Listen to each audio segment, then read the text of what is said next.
maternity rights campaigner from Lewisham, Jessica Ormerod.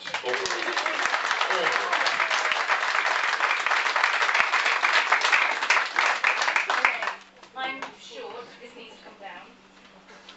And I'm who put me on after Oh, sorry. you can at least put this down for Yes, me after yes, that yes. performance.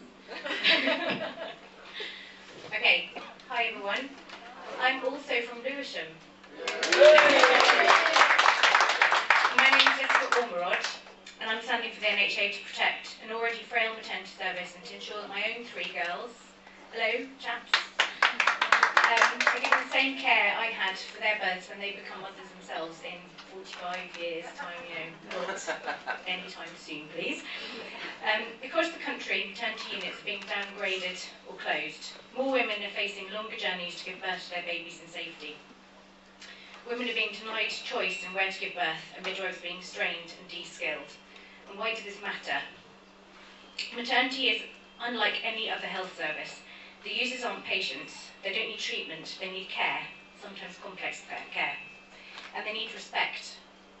We know that small maternity units, midwife or obstetric-led, give a better and more valued service. So why are so many of these units being downgraded or closed? A recent government report stated that there is evidence that many maternity services are running at a loss, or at best breaking even, and that the available funding may be insufficient for trusts to employ enough midwives and consultants to provide high-quality, safe care. This is a worrying statement when the childbirth rate is rising. Every day, news stories report cases of women giving birth without a midwife and hospitals groaning with overstretched capacity on labour wards. And yet the government writes and rewrites papers and policy that demands more choice for women in maternity and higher ratios of midwives to women. Ministers drone on about women-centred care, about midwife-led birth centres and caseload midwifery. But the reality is that the service lacks thousands of midwives, and midwives are leaving the profession in their droves. Within 10 years of qualifying, a third of midwives leave the profession. In 2013, Jeremy Hunt attempted to downgrade Lewisham Hospital's maternity service to leave a standalone birth centre with no obstetric care.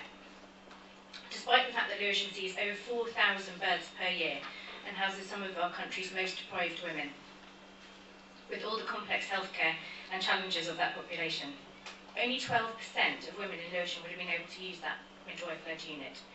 The vast majority would have been forced to use the already burdened units at neighbouring hospitals, stretching their capacity to over 7,000 births per annum.